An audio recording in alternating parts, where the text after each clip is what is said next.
selamat siang semua. Perkenalkan saya Frederika Widyasari Dewi atau bisa kalian panggil saya Kiki. Pada siang hari ini saya mendapat kehormatan yang luar biasa untuk memandu diskusi kita yang insya Allah akan sangat menarik. Pada siang hari ini saya bersama dengan Rektor Ibu Profesor Dr. Ova Emilia. Sebagai sesama perempuan saya bangga loh Rektor UGM, ibu-ibu perempuan yang hebat luar biasa.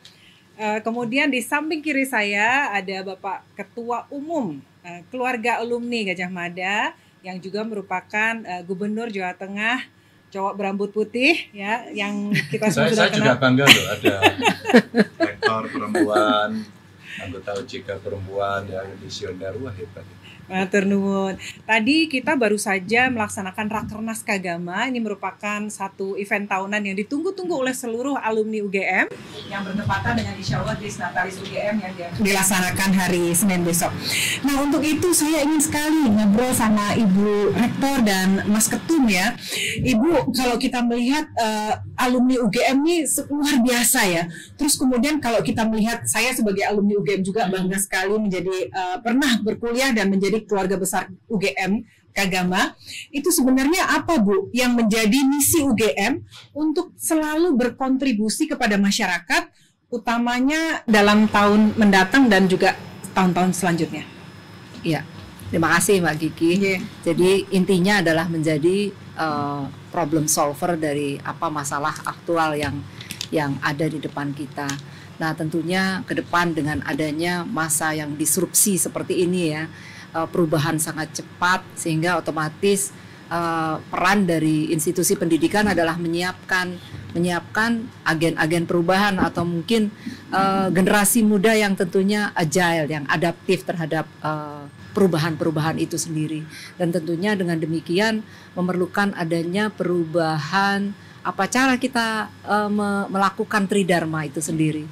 Baik untuk cara mendidiknya juga berubah, cara kita mungkin melakukan riset itu bukan hanya sekedar riset untuk publikasi dan masuk di dalam jurnal, tetapi harus betul-betul lahir inovasi-inovasi yang tentunya untuk dihilirkan sehingga memberikan makna untuk daya ungkit bagi bangsa.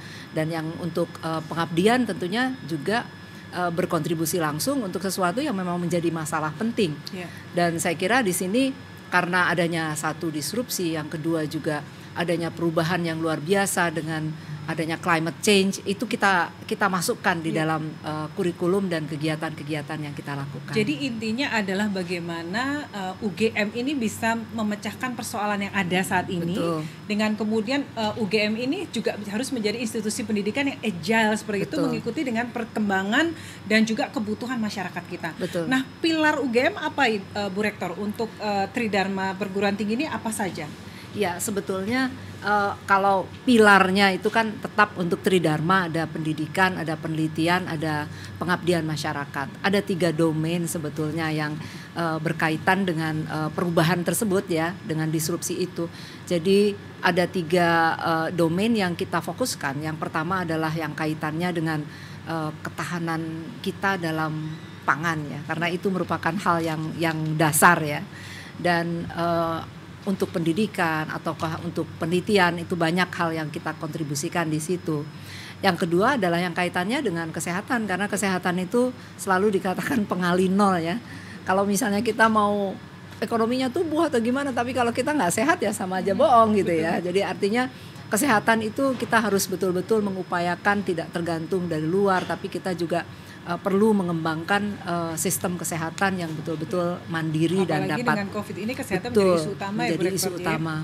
Kemudian pilar yang ketiga adalah yang kaitannya dengan energi, yang saya kira itu merupakan juga hal yang menjadi kebutuhan bagi kita dan juga negara. Dan UGM berpartisipasi kuat untuk hal itu. Saya tahu UGM ini universitas yang value-nya itu selalu rendah hati seperti itu ya Bu ya. Tapi Bu Rektor mungkin berkenan sharing ke kita pencapaiannya apa saja Ibu dalam yang konteks yang Ibu sampaikan tadi. Iya, sebetulnya banyak hal ya. Jadi misalnya dari 3 hal tersebut, misalnya untuk pangan ya. Misalnya kita melakukan banyak rekayasa yang kaitannya untuk pengembangan kualitas dari benih, sehingga misalnya benih yang dihasilkan itu adalah akan menghasilkan panen yang lebih banyak, yang tentunya ini kan meningkatkan produk gitu ya.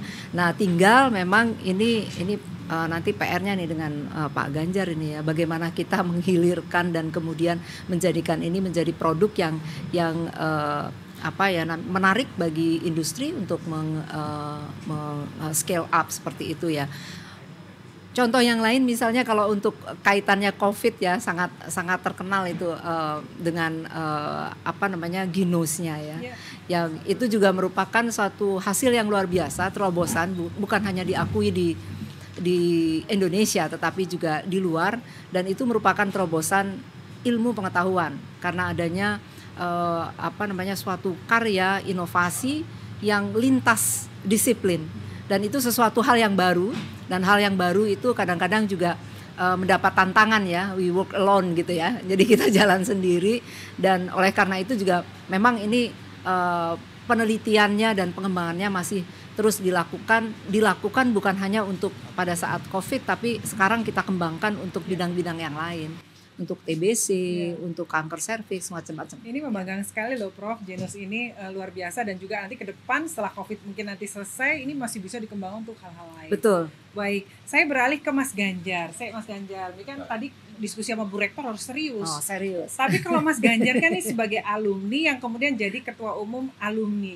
Dia sekolah itu Mas, kuliah Saya termasuk yang rajin belajar. Alhamdulillah. Sering berdiskusi dengan kawan-kawan. Kalau kuliah paling depan itu mendengarkan seperti Bu Rektor tadi ya. Alhamdulillah seperti inilah. Alhamdulillah, Masya Allah. Jadi adik-adik ya yang pingin jadi gubernur, pengen sukses tuh seperti Mas Ganjar, tipsnya duduk di depan menyimak apa yang disampaikan Bapak Ibu dosen ya. Dia dewe ketemu dosennya wedi, saya ketemu kalau dengan Bu Rektor aja sosok do celelean. Baik, Mas Ganjar, tadi kan kita sudah rakernas tuh ya. Itu banyak sekali program-program yang disampaikan oleh para pengurus di bawah komando Pak Ganjar, ini luar biasa. Sampai kita lihat Pak Ketum nih rajin banget keliling-keliling di Nusantara ini sampai ke Papua gitu ya. Sebenarnya apa aja sih programnya Mas Ganjar dalam setahun ini? Sebenarnya cukup banyak ya, konsolidasi organisasinya kan tidak pernah berhenti. Karena pasti selalu ada yang lulus ya Bu Rektor ya. Selalu saja mereka yang lulus ini kan bahasanya beli ari itu otomatis. Ini otomatis dari Kagama. Jadi karena jadi Kagama maka kemudian kita coba konsolidasikan. Dan tentu saja Mbak, pada saat kepengurusan kami kita mencoba membuat Kagama itu lebih soft, lebih ini kegiatan ekstrakurikuler yang menyenangkan kok gitu. Tidak menjadi birokratis, tidak formal, maka banyak komunitas yang terbentuk. Maka dari situ kawan-kawan di komunitas mengembangkan sendiri-sendiri.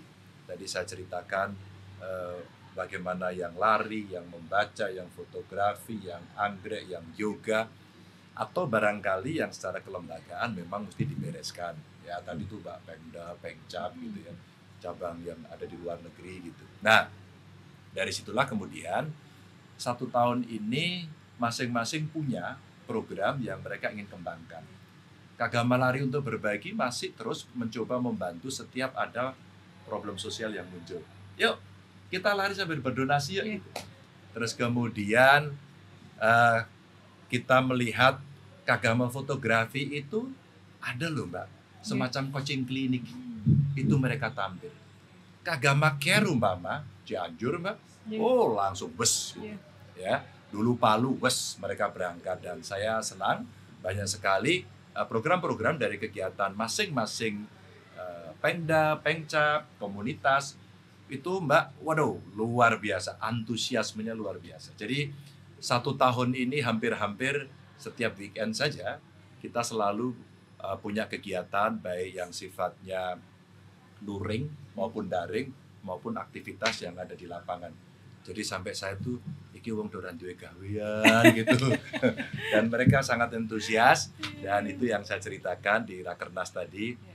Sampai alumni perguruan tinggi lain tuh nanya gini Mbak, Mas Ganjar kok Kagama bisa gayeng terus kemudian kegiatannya banyak banget, gimana?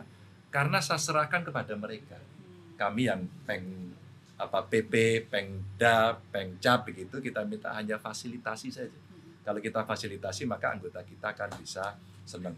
Dan saya yang suka lah kawan-kawan ini punya giroh untuk bisa membantu aktivitas sosial ya. Ini yang saya senang. Jadi jawabannya itu tergantung ketuanya dong. Enggak. Ketuanya malah nganggur. Jadi kalau umpama kayak tadi orang bicara gini, suatu ketika pernah terjadi, Mas, kok aku rambut lantai-lantai atau Mas Uno? Anggotanya nang ngerti saki. Diketik saya kita lantai. Gitu. Luar biasa. Jadi memang kalau di Kagama ini motonya kan guyup, rukun, migunani. Tadi sudah dibahas tentang migunaninya dan guyup rukun ini memang Mas Ganjar kan sangat casual gitu ya, sangat siapapun bisa approach beliau. Jadi orang yang udah ibaratnya kalau di organisasi ini kan pro bono ya Mas ya. Jadi semuanya tuh karena ikhlas, karena memang ingin berbakti, mengabdi. Jadi dengan disambut seperti ini, jadi kita semua senang, luar biasa. Nah kalau ke depan Mas, ini apa rencana ke depan dengan adanya komunitas ini atau ada program lain dari Kagama yang ya akan sebenarnya dilakukan? Tadi masukan waktu Rakernas saja saya catat ada 19. 19 ini bukan 19 saja, 19 itu 1 AB, 2 CDE gitu ya, banyak sekali. Tadi mereka itu antusias dan menarik. Umpama apakah Kagama Muda bisa berperan? Tolong dong kasih ruang lebih lebar untuk Kagama Muda. Maka saya bilang, kamu mau yang kelembagaan, ikut pengurus struktur, kamu mau menunjukkan inovasi kreasimu, karyamu yang sudah ada, pengen disosialisasikan atau diimplementasikan, atau kamu mau sociopreneur, atau barangkali kamu punya ide-ide yang lain yang kamu bisa terlibat. Apa? Nah, ini sebenarnya ruang ekspresi yang kami di pengurus pusat itu mesti menyiapkan itu satu. Kedua tadi ada yang menarik. Karena banyaknya bencana di Indonesia ini, maka teman-teman literasi bencana yuk, itu keren. Itu keren gitu. Terus kemudian yang ketiga, awareness mereka pada lingkungan. Maka tadi pagi kita nanam ya Bu Rektor ya. Dan Bu Rektor juga sudah menyiapkan menjadi kampus Eko Kampus. Ya, Eko Kampus. Masuk Bu Eko. Eko Kampus gitu ya. Dan kemudian guyup rukunnya itu Mbak berbasis pada ide ini, kemudian kita coba create dan kemudian programnya bisa kita kerjasamakan. Umpama kalau kita bicara literasi soal kebencanaan, kita dengan BNPB, dengan pemerintah daerah, dengan TNI, dengan Polri, itu kalau mau kita lembagakan bukan suatu yang sulit. Atau barangkali ya Kagama bisa menginisiasi umpama desa-desa inklusi dan desa-desa anti korupsi. Ini menurut saya bisa kita kembangkan, bisa kita dorong, termasuk inklusivitas yang ada di desa itu kita harapkan juga betul-betul membawa nilai-nilai semangat Indonesia banget lah, yang Pancasilais, yang kalau kita berbeda itu asik-asik aja gitu kan. Dan itu agentnya sebenarnya bisa digerakkan dari teman-teman Kagama. Itu Mbak, maka 1 tahun ke depan dari Rakernas tadi coba akan kita implementasikan satu-satu. Aduh bagus banget ya. Jadi sebenarnya kayak di Jepang itu kan banyak bencana tapi orang nggak gagap lagi terhadap bencana ya Mas ya. Jadi udah di training, udah ngerti kalau mesti ada bencana seperti apa, dan ini saya rasa bagus sekali merupakan jawaban. Jadi orang nggak udah tahu gitu ya. Kalau kita lihat Mbak, contoh Jepang ya. Ada alumni kita di sana. Suatu ketika saya ke sana, saya datang ke kota Toyota waktu itu, terus kemudian ngobrol-ngobrol, ada alumni kehutanan Bu. Dan dia ternyata orang yang waktu itu pas terjadi gempa dia ada di situ dan sempat dikabarkan dia hilang dan dia hidup. Lalu dia meneliti itu bagus banget. Ternyata Mbak, dia punya peta bencana dan setiap orang datang ke sana, kamu dormitory di mana sekolah ya, kamu di sini, maka bencanamu di sini typhoon. Ya, kamu nanti akan gempa, kamu nanti ada flood, terus kemudian kalau terjadi sesuatu, kamu larinya ke sana. Ini jalur evakuasinya. Maka semua harus bisa latihan, dan latihannya setahun itu 2 kali. Kamu harus masuk ke sana. Maka kawan-kawan Kagama, termasuk UGM punya pusat studinya ya bencana ini, maka sebenarnya kita bisa melatih. Bu Dwi Korita dulu punya alat yang diteliti landslide itu ya. Jadi early warning system itu sekarang udah kita pasang. Saya itu senang tadi yang disampaikan Bu Rektor ya. Kalau ada hasil riset dari perguruan tinggi, saya pernah kuliah di sini. Hari ini kita punya peran yang di masyarakat bisa kita memanfaatkan katakan teknologi itu di JK, saya jadi gubernur gitu. Kenapa kita tidak memulai? Jinus kita mulai. Jauh sebelum itu early warning systemnya saya mulai. Pasang semuanya. Maka kemudian kita menjadi agen untuk yang tadi hilirisasi itu sampai sosialisasi. Kita yang pakai pertama. Betul. Jinus itu sampai rebutan, yang pakai pertama dua-duanya Kagama. Saya sama Mas Budi Karya waktu itu. Rebutan. Tapi saya dapatnya cuma dikit.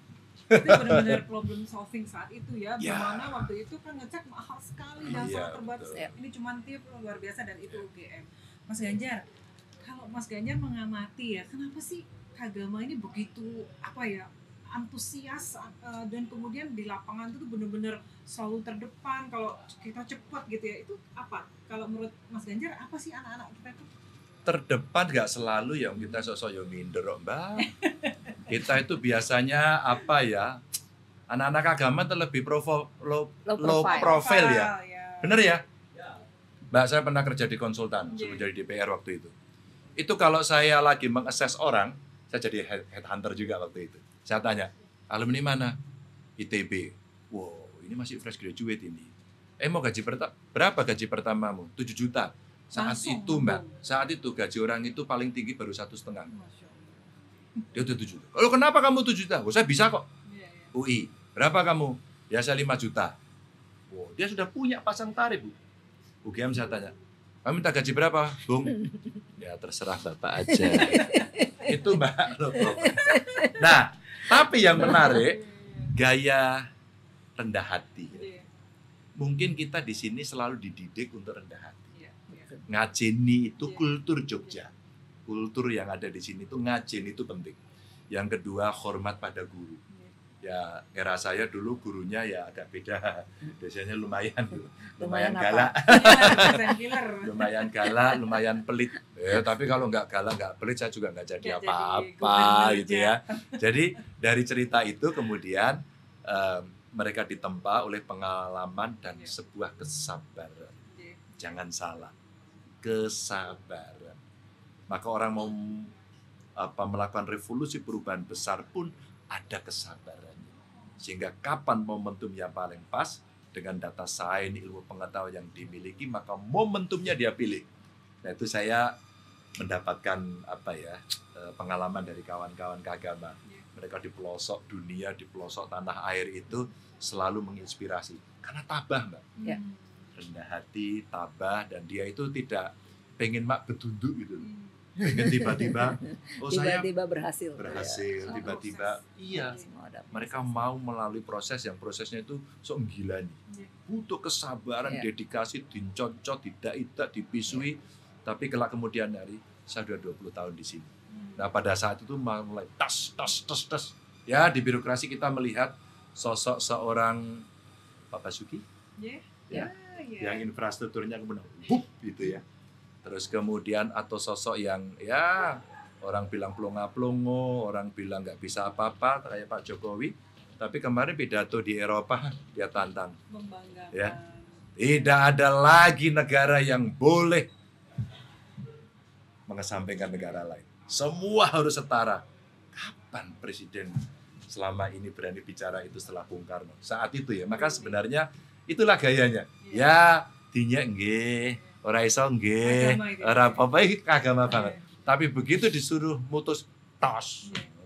Tapi juga kalau di dalam kegiatan yang sosial ya Mas ya, anak-anak itu udah langsung cepet gitu ya. Kalau yang seperti itu mereka nggak minder kalau dalam hal membantu sosial. Mungkin Mbak, kayak saya dulu. Pripe ditulungi wong terus. Waktu mahasiswa ditulung, nunut, dikai mangan, nasi gudeg pagi-pagi gitu ya. Ya itu yang membuat kita dewasa. Jadi itu harus kita teruskan ya Mas ya, supaya itu terus menyebar. Nah kembali ke program Kagama tadi Mas, kalau tahun depan fokusnya apa? Ada daerah-daerah khusus nggak yang kita akan fokus? Ada beberapa daerah yang punya inisiatif Mbak. Bali punya konservasi sama budaya, itu kita dorong. Ya. Sebenarnya semua kita kasih kesempatan Mbak. Kalimantan Timur konservasi udah jalan sama pengembangan desa, dampingan, itu juga bagus banget. Ini 2 contoh yang ada. Maka kemarin kita coba, levelnya sudah replikasi Mbak sekarang. Papua minta replikasi, kemarin beberapa teman di Sumatera minta ya. Tadi umpama Aceh, tadi kan menarik idenya. Yuk kita bikin desa repatriasi. Aduh, keren banget itu. Jadi biasa. itu yang mau kita kembangkan. Iya, matur nuwun Mas Ganjar. Ya. Saya kembali ke Ibu Rektor. Kalau yang kira-kira program atau inisiatif program yang akan menjadi kerjasama nanti seperti apa? Terus apa punya platform khusus yang akan jadi hub gitu ya, seperti kerjasama nanti antara UGM dengan Kagama, Prof? Iya. Jadi kalau yang saya lihat tadi nyambung tadi yang disampaikan oleh Pak Ganjar, saya melihat bahwa yang sekarang dan masih dipertahankan KKN itu merupakan suatu program unggulan yang luar biasa dan memberikan tempaan karakter yang luar biasa untuk anak-anak kita.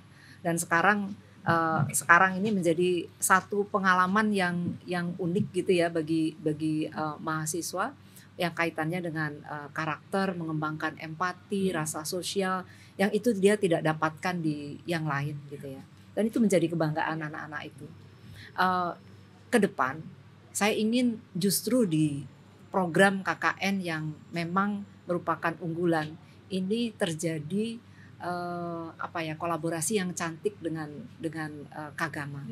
Karena saya tahu Kagama itu ada di mana-mana dan dengan menjadikan mahasiswa ini sebagai agen-agen perubahan dan Kagama adalah praktisi setempat ya. Ini kan akan terjadi suatu sinergi. Kagama mengetahui apa yang dibutuhkan, mahasiswa sebagai agen perubahan dia bisa memberikan sesuatu yang memang dibutuhkan di situ. Sehingga saya kira ini akan muncul suatu inovasi-inovasi baru, rekayasa sosial baru di masyarakat yang tentunya bermanfaat untuk peningkatan ya kesejahteraan dan ya tadi kalau dibilang inklusivitas dari kita semuanya di Indonesia. Itu yang saya pikirkan.